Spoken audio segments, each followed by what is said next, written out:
Okay, this question comes from the audience. It was written.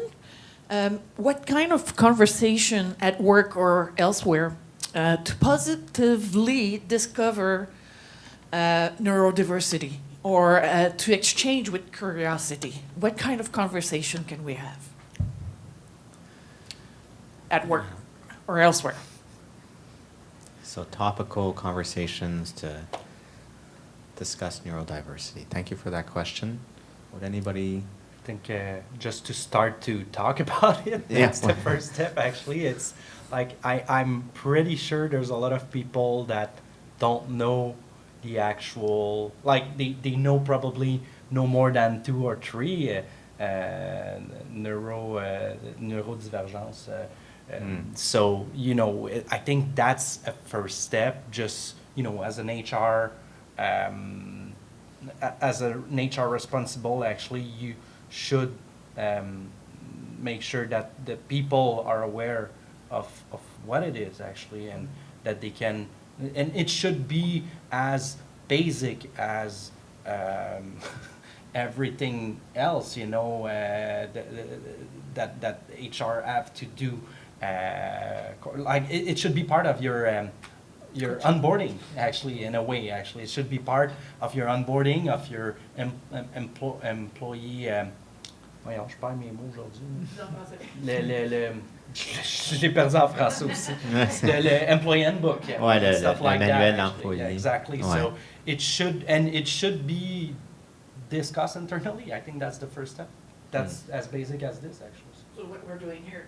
Yeah, in a way, you know. Well, I no, because here we are talking about it in another context. But like if there was employer that bring their employee here, that would be interesting in a way, actually. So I mean, like really that the employer take responsibility to do that, you know.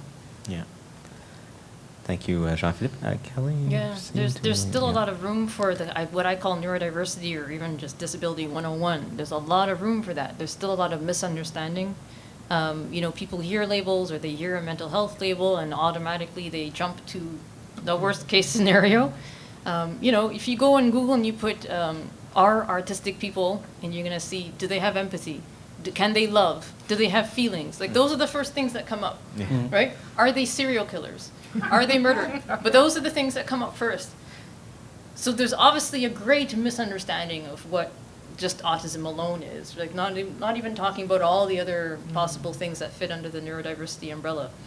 I think also that I would be remiss to not bring up the fact that, for people who might not know, the term neurodiversity was coined by a doctor named Dr. Judy Singer, who recently this weekend decided that she would let everybody know that she's transmissic.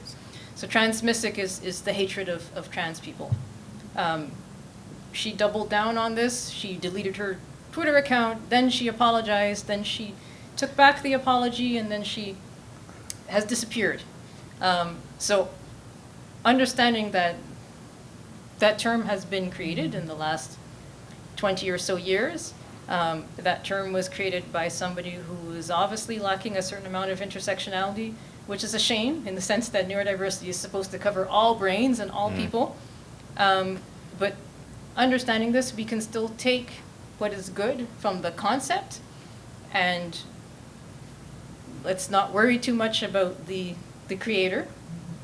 I don't know what's going on with her in her life, but yeah.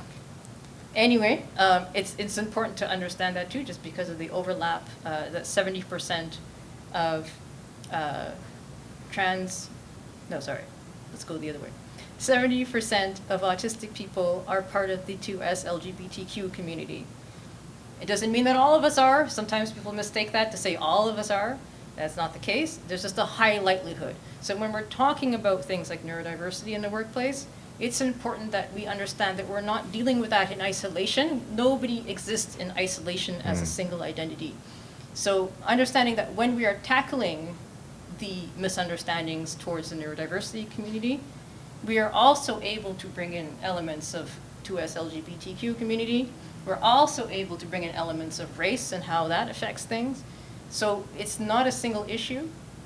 Workplaces need to understand that when we're talking about diversity as a whole, it makes a whole lot more sense to have conversations about diversity as a whole and not try to single out Yeah.